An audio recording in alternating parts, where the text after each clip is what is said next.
I'm fighting for my life.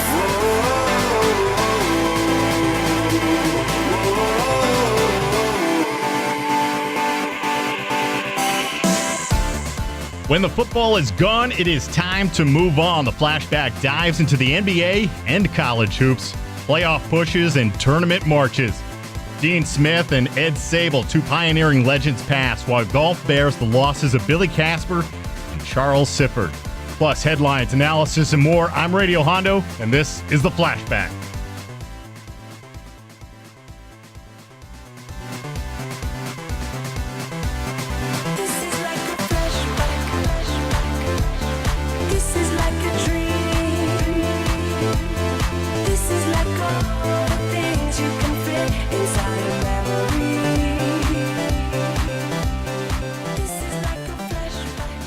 Hello, everybody, and welcome into the Flashback. I am Radio Hondo, of course, and we have a great show lined up for you.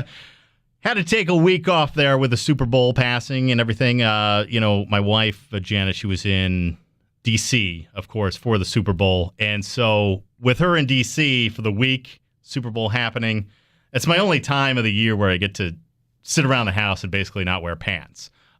So I had to take advantage of that. I didn't get a lot done, obviously. Didn't do a show.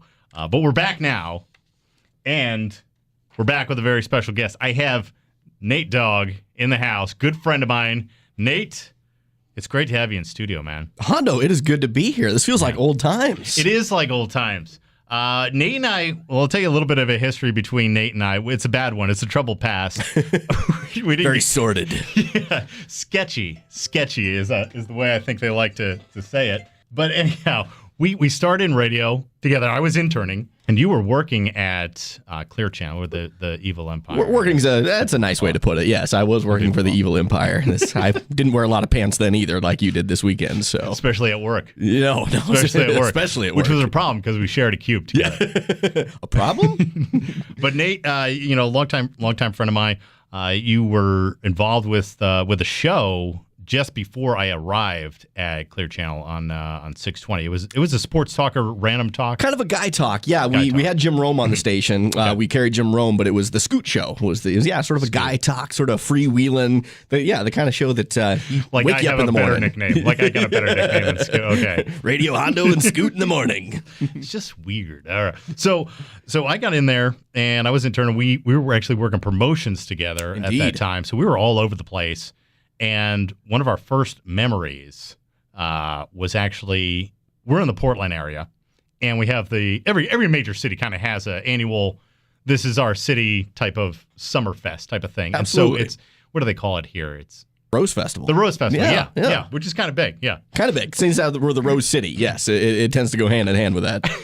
Well, one of the first events, though, it kicks off with the Starlight Run. It does, yes. It's a nice little midnight type of thing. Well, it's not midnight, but it's in the dark. It's an evening parade and an evening run, and it essentially sort of bookends the Rose Festival parade. The Rose Festival is the daytime, the Grand Floral Parade. The Starlight Run is the nighttime, neon waving rave style parade. Time to get boogie with it. Time to get jiggy with it, as Will Smith would say. The great thing about it is everybody shows up in costumes, and then they run like a 5K or something. Yeah, exactly. Yeah.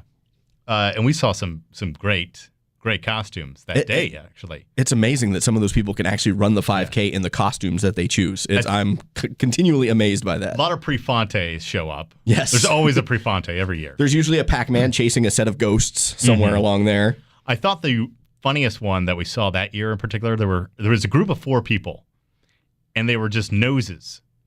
And they're running in the Starlight Run. So they're noses running. They're running noses. There are 4 of them, yeah. Indeed. It was the cheesiest thing, but it was very creative. Yeah, sure. A lot of people weren't kind of thinking about that. They just go superhero, or somebody was a tree, some kind of giant tree from... Oh, like Lord of the Rings? Yeah, Lord of the Rings had just come out. Yeah, one of the big Ents, I believe they called them. I believe he finished last. Probably. Although, every year, do you remember the guy who dressed up as Jesus, and he literally carried the cross the entire race? Still does it? Still does it. Every year I've seen him. Yes. For us. For us. For our sins, yes. Well, we appreciate that. Now, we got out there. We were doing promotions. So we set up our tent and everything. And I was kind of new to it, so we're kind of learning the things here and there. recently, this was back in 03. That sounds right, back in 03. So recently, just off of September 11th stuff, yes, we get in there and we kind of were giving away, we had flags. Everybody was handing out American flags here and there. Right. We had boxes of them. We went through the first set. The kids just come up. They grab like 15 apiece. Right. Can't do nothing about it. Some people are just tchotchke freaks. You learn early on that the bigger pile that you put out, the greedier people are. Yeah. So you learn to keep your pile very small. Oh, we're just here for the freebies. Oh, you got a couple stickers, huh? Mind if I take 1,000? Or I mean, some high school kids every now and again you see like somebody bumper stickering their whole car. Why would you do that with anyhow? So we get through that. We went through our flags. We had to bring out some more flags. Yes. We opened up the second box. And oh, what a surprise. All of these mini little hand flags are upside down. It was like Toronto was in the World Series and trying to get back at us. It was really bad. Yeah, I felt kind of awkward giving them out, as I'm sure you did, because is this disrespectful that we're handing out these upside down flags? Yeah. They printed them, so technically... Or is it more disrespectful the fact that we're giving out American flags that were made in China? Yeah, there is that. Could have also been a factor. I'm sure we were really helpful, too. The flags you're handing are upside down. Well, just turn it around and it'll be right side up. Dude, when you run, you bring your arm back and then it's right side up. It's like the ambulance. The ambulance is Show some initiative. Come on. It's the American way. So we also had another great American classic going on that we had to promote at that time, and that was Garfield, the Garfield movie. The Garfield movie had just come out. Yeah. It was the first one, right? I believe so, yes. Kind of 3D animated. You can see the fur moving and everything. So really Bill Murray cool. as the voice of Garfield. Yeah, it was Bill Murray. It was, wasn't yeah. it? Yeah, I never watched it, but we did promote it. But we had a giant Garfield we had to blow up, and I don't believe we had a pump for it. No, I don't believe they provided one. I think that was probably with the right side flags that somewhere left behind. So we had to blow it up, and it was you, it was me, and it was Emo. Yes. Last name Morris, first name started with an E. Why not call Emo? Okay, so it just made sense. Anyway, so she's there with us. She did most of the blowing of the Garfield up, I believe. No, just kidding. We all participated. I got an arm, you got a head. So we get this thing, and it was like 7 feet tall. Yes, it was a gigantic inflatable Garfield. There was nothing small about this thing. So we get through the whole thing, and then at the end, we have to pack everything up. And Correct. That's when we ran into problems. Yes, because also with the pump, there's a certain mechanism that you had to do to deflate the Garfield. It was not an easy process. We couldn't have figured out the process. No. That's why we're in radio. So we barely get this board going. But we have the Garfield. We ended up having to tip it down. And then what do you do naturally when you're just trying to air things out as fast as possible? You jump on them. Yeah. So we all get on top of it. And basically the Garfield tips over. And there's three of us just banana boating this 7-foot Garfield. It was pretty much the anti-promotion of Garfield. But Garfield kept it cool. He had his shades on. He did. He had the shades on with one cool kitty. So that's how we first got together and started working out in radio, which was quite the experience. It's traumatic, too. And it's been downhill ever since. We're trying to get it back uphill.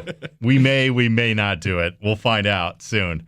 But with that, so Nate Dawg, glad to have you here. It's going to be great working with you. Hopefully we'll have a long-standing co-host and host relationship here. So we're still working on the name, though. Are we going to go Hondo and the Dog? I think we can go Hondo and the Dog. It sounds a little 80s-ish, kind of Hondo and the Dog. Yeah. But, until something better comes along, let's run with it. So throw your suggestions in, folks. You heard it. Head to our website, of course, our Radio Hondo. You can just Google Radio Hondo, one word, and the YouTube page as well as our website will come up. Go to the website. You can throw in your comments. If you have something about Nate Dawg, if you don't like Nate Dawg, you can send in some. Well, actually, send it to my personal email if you have anything about Nate. I'll just delete him if I see him. So I'll put that in the trash.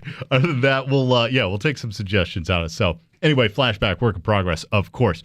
One thing we like to do here on the Flashback, of course, we get into the sports. We like to start off with headlines. We had a few of them this week. So with that being said. All right, you heard it. Where is the headlines at? Nate, you are going to run off the headlines for us. What do we have? Headline number one, my friend. Alex Rodriguez, A-Rod, meets with the Yankees and apologizes for his actions over the past several years. Yeah. Good move by him, of course. Absolutely. I mean, he's not a PR specialist by any means. No. Let's be honest. The Pepsi commercial, I think, during the Super Bowl was probably the closest he ever got. And you probably don't even remember the ad I'm talking about, right? Not at all. I'm not getting the reference. Just right they rebuilt over me. some park. So, he's never had good PR relations, but he has to do this. Yes. And I'm a longtime Yankee fan. You know, I grew up in New York. They were the team that I followed from childhood. But when A-Rod came to the Yankees, I'll preface this. I'll be honest. Not a fan. Never a fan. Didn't like it. I liked him when he was in Seattle, and he went to Texas, and things just got ugly, and then it's a whole story we don't want to get into. But, yeah, so he met with the top execs. Yes, exactly. Yeah, owner Hal Steinbrenner and team executives. He met with them and went on his little apology tour. Hal. Thanks, George. Thanks for naming me Hal, George. And then Brian Cashman, the GM, he's been there for a long-standing time, part of these championship runs. But the thing that got me about this was the joint statement from the Yankees afterwards. So A-Rod set it up. Yes. He wanted to... He took the initiative, exactly. Which was good. And I guess they turned him down. Oh, really? They turned him down the first time around. And then they decided, okay, we're going to sit with him, I guess. So the Yankees come out with a statement. They said... there was an honest and frank discussion of all of the issues. As far as the Yankees are concerned, the next step is to play ball in spring training. Really? So not even really a mention of A-Rod. No, they just, okay, we did this. Time to move on. We did what we were supposed to do. So no indication, okay, are you working towards A-Rod being in there? Right. Or is he going to be there for spring training or not? It was almost like a Washington Redskins statement. I don't know if you saw the letter that got sent out where they talked about the future of the team. They sent out a letter saying our future of our team is intact. We're going to go further. Alfred Morris has mentioned this and that, but RG3 was not mentioned. Really? So it's almost like that. Very telling in the details that they leave out. Yeah. So it raises more question marks than even answers as far as the relationship between the team and A-Rod. And the other thing that kind of gets me is we know the tension. Yes. Yankees don't want to pay for the home run records and all those stuff. It's tainted. They don't want to ruin their image. Gary Sheffield was enough. Art, how did that cocaine get my locker back in the 80s? That was enough for me. But they continue to go on, and that's part of teams. You're always going to fall into some situation where somebody gets caught with something or whatever. Of course, yeah. But when you know that they are that character, then you're taking the risk. And they're doing that with A-Rod. Yes. Well, and there's just so much bad blood that's been there all the things that he essentially threw them under the bus. He sued them. That's throwing them under the bus for sure. Yeah, he just couldn't have been nastier about the whole thing. Yeah. And so now he's kind of looking for reconciliation. And of course there's going to be a little bit of hesitation on their part. Why wouldn't there be? Yeah. The thing that got me too is he's been working out. Apparently he's in great shape. He's ready to go.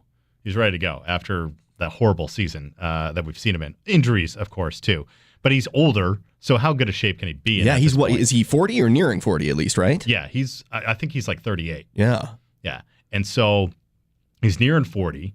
He's breaking down. You think stopping, if he's not on steroids now, you think he's going to be improving? Yeah, probably not. That's when a lot of those injuries come, is post. So he's already shriveled and trying to... Shriveled. his muscles. His muscles. Gotcha. Yeah. What do you think? Oh, dude, no. Anyhow, he's hanging out with another guy whose muscles are shriveling.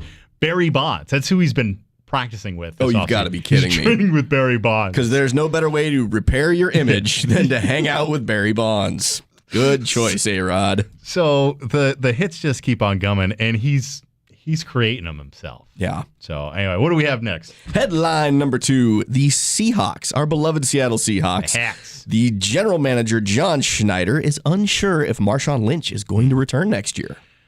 I'm unsure too, but I don't necessarily know if they need him. They need to think about the future first off. I mean, one of the major issues right now after the Super Bowl runs and stuff that they have is really the coaching staff. Yeah. Oh, boy. There's definitely a breach of trust there with what happened on that last play of the Super Bowl. Yeah, well, I mean, the coaching staff just leaving in general, that's true, too, yeah. You have Dan Quinn going to the Falcons. Right. He tried to pull the linebacker coach who decided to stay. Actually, Norton, the linebacker coach, ended up going to the Raiders. He went to the Raiders. who was the coach that got promoted up to DC for the Seahawks. But anyway, Dan Quinn was trying to pull another guy on the defensive side with him. He might have been the D-line coach or something. D-line coach or DB coach. Yeah, something like that. So he was trying to pull him over to Atlanta. He decided, you know what? I think I got a good setup here to kind of prove my worth and everything. So good move by him. They were able to retain him, but they're losing the injuries with the defense. Yes. Yeah, there's a lot of question marks right now how severe some of those injuries are. Yeah. With Chancellor, Thomas, Sherman, just on the defensive side. So when you look at the offensive side, that's where they're in the free agent market issues. Russell Wilson, I think Russell Wilson, he's a good guy. Yes. I don't think he's going to demand top dollar in terms of I need to be number one. He seems like he would be kind of take the route that Tom Brady took, where he understands the value of the team, and he would be more willing to accept not a pay cut. That's not the right way to put it, but a lesser pay. Put me in the top 7. Exactly. Yeah. Pay me what I'm worth, but at the same time, don't overpay because I want the team to be good. Exactly. And you saw Brady before the Super Bowl. He actually gave up $2.5 million or something on it. Restructured his contract for next season so that they could continue to grow because he's going to be playing forever, apparently. The Dick Clark of quarterbacks. It's possible he is part robot. Does he still look like 29 years old? Dick Clark? Oh, yeah. Yeah. Brady, too, I guess. I don't know. But here's the situation. Regardless of whether they sign Lynch, and you can get into the numbers all you want. He's the number one back. He's going to be paid number one back. He's not going to take anything less than probably top 3 highest paid back. But the thing is, they need to draft a running back anyway. Without a doubt, yes. They have to look towards the future. Because what has Lynch done the last few years? Tremendous performances, right? That cliff's coming. Yeah. The cliff's coming, and they need to prepare for that. And it is steep. Yeah. Turbin doesn't look like he's going to be able to do it. Couple names to keep in mind. They have the 30th pick, or the 31st pick, excuse me. Okay. Because they made it to the Super Bowl, obviously. So they have the 31st pick in the first round. They don't lose any picks until the 4th and 6th round, where they have some issue with Percy Harvin if he doesn't sign with the Jets, this and that. It's a flip-flop situation. He hasn't signed with the Jets yet, so anyway. Jacksonville, St. Louis, and Minnesota. Those are really the only teams that are kind of looking for a running back. Possibly Tampa, but they have a bigger question mark with quarterback. With quarterback, sure. So they're not going to go running back, obviously, with the first pick. But you have Jacksonville, who's kind of here, kind of there. Darren Robinson, he's been doing all right. The old Michigan quarterback at running back. Minnesota seems to kind of have things going with McKinnon and some of the other Asiata. It seemed to work out. But they may still go for a back. And then St. Louis is kind of a question mark, but Trey Mason has shown some promise. You have Todd Gurley, Melvin Gordon, yeah. Jay Ajayi out of Boise State. Sure, yeah. Amir Abdullah. From Indiana? Nebraska. Oh, Nebraska, excuse me. Yes, Nebraska. Amir is a top back, but he's 5'8", so he's a small set. He doesn't fit the profile for the Hawks. You know who does, though? We talked about it. My wife's a fan of him. Jay Ajayi. He's a bruiser. He is. He can move the pile. And he's 6 foot. 6 foot, 216, 215, whatever. Marshawn Lynch, 5'11", and 220. They have very similar styles. Well, and what a great guy to learn from, too. If you come in and you have Marshawn Lynch as the guy who's essentially teaching you the ropes of how to play in the NFL, oh, man, there's a lot worse guys you could learn from. Not a bad place to start. So I don't think they're in a bad situation. I think they really do. Obviously, they need some help on the defensive line, just kind of bringing in new, fresh guys, maybe some O-line as well with the injuries that they incurred over the season. But in that first round, you have some good backs here that can be the future in the next step, really kind of solidifying a type of dynasty and continuity for success in the Northwest. So Melvin Gordon, Todd Gurley, Jay Ajayi, I don't think you can go wrong. Plus that Indiana kid in a list of Tevin others. Coleman, I believe, is Indiana. Okay. Yeah, and this really is one of the deepest drafts for running backs in the last couple of years that I can remember, where it is there are some really quality backs that you're going to get even going into the second and third round. And there's not, in the list for quarterbacks is low. Yes. And I look through all of the needs of the 32. There's some just positions in random that they put up there, but mostly corners. I mean, we're pass heavy, so these guys may be available at that 31 pick, at least At least one of them's going to be.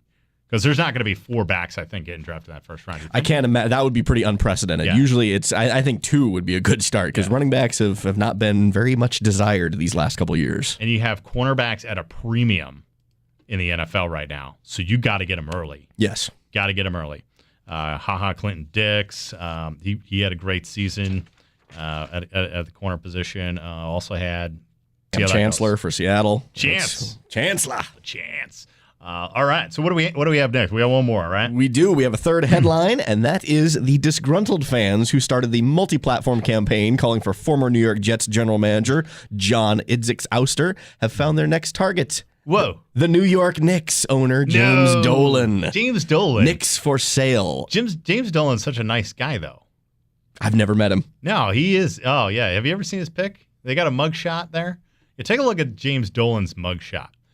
And when you take a look at his mugshot, it's kind of surprising that he would lay out comments to fans that email him.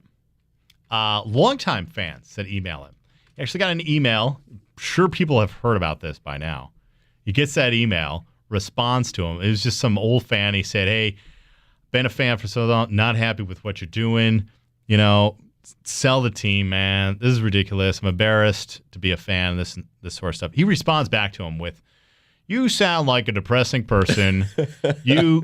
I'm guessing that you may have had some bout with alcoholism." Whoa. Yeah. Ouch. Yeah, let's just throw that out there. Anyway, it gets worse. You can find it. You can read it. I was kind of embarrassed just to read it, especially with all the stuff about owners, NBA owners in particular, Yeah. that we've seen lately. NBA is not going to do anything about it, but the point is you have the offensive email, which just happened like yesterday or 2 days ago or something. The Isaiah Thomas disaster. Oh, that was just a debacle. Yeah, I'm going to Red Lobster. And you have the Phil Jackson, Derek Fisher thing. Yeah. Do me a favor right Weird. now. Just awkward. Google Derek Fisher. Oh, I'm gonna. Google Derek Fisher and tell me what picture comes up for Derek Fisher, because right now he's a head coach. He's a head coach in a bad situation, obviously. And he's wearing a uniform in all his pictures. Yes. I actually Googled Knicks coach Derek Fisher. And it came back with all his uniforms and it on? came up with the uniform pictures. Oh, ouch. Not Yeah. even a picture of him on the sideline. Ooh, that's So this is very a joke. telling. Dolan's been screwing up for years. He has. He also does it with the Rangers. Brings in free agents. He thinks he understands sports. He doesn't understand sports. And that's okay for an owner. You think Paul Allen is a sports whiz? No. But he delegates. He knows those people who are sports whizzes, and he Exactly. lets them handle the business. In order to be great, you surround yourself with great people. Exactly. And apparently, Dolan missed the memo on that one. He doesn't want to. His dad gave him this thing anyway. Handed it over to him. And really, he's just playing with toys. And it's ridiculous. I support the fans for this. Knicks for Sale website. I'll take a look. I'll check it out. Plus, you got Carmelo Anthony. He's gone. Yeah. Yeah. Well, I believe in the email, he also mentioned that he told the fan that he should go root for the Brooklyn Nets. Yeah, he did. He did. I mean, talk about insulting. That's if you're a Knicks fan to be told to go root for the rival team. Ooh. Well, at least he kept it local. Yeah, that's true. That's true. He didn't say, "Hey, why don't you go root for the Clippers?" But the unfortunate thing about keeping it local is it doesn't get much better. It doesn't get much better. You go over to Jersey. Yeah, they got their own problems over there. With that problem, they're up for sale again. Yeah.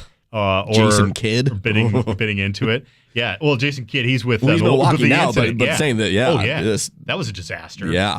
And he did good, too. He's actually a pretty decent coach. Better than I thought he was going to be. Once he gets his mental game figured out, he knows the game and how to lead guys and get him good with them. But outside of the court is kind of his issue, which always has been. It always, yes. That's his wife. Oh, that's a dinger. He was kind of a thug coming out of Cal. Yeah, I remember when I was at University of Oregon, my freshman year, I believe, was Jason Kidd's last year at Cal. Mm-hmm. And I remember going to one of the basketball games at Matt Court and watching him. And his demeanor on the court and his behavior on the sideline, very, very, not very representative of a player that has good manners. He left after I guess his is a nice way to freshman say it. Sophomore year. I think after, it was early on. He didn't stay very long. I want to say his sophomore year. Drafted by Dallas. Quote I'll never forget. I'm going to turn this organization around 360 degrees. So we're back where we started. Woo! And that's where they ended up. And then years later, Cuban buys them, and they end up having some success. But and then he came back. Good relationship though. But I love him on the court. Don't care for him sometimes with the bonehead decisions. But here's the surprise: you go further out, and then you got Philadelphia. So it just gets worse from that local standpoint. Anyhow. Who's going to be hosting this All-Star game? We got the All-Star game coming up too. Yes, we do. In fact, that is a co-hosting thing with Brooklyn and New York, if I'm not mistaken. In the heat of the battle. A little bit of brotherhood, a little solidarity. He's going to be duking it out, man. And we got Kyle Korver now. He's going to be an All-Star. Damian Lillard.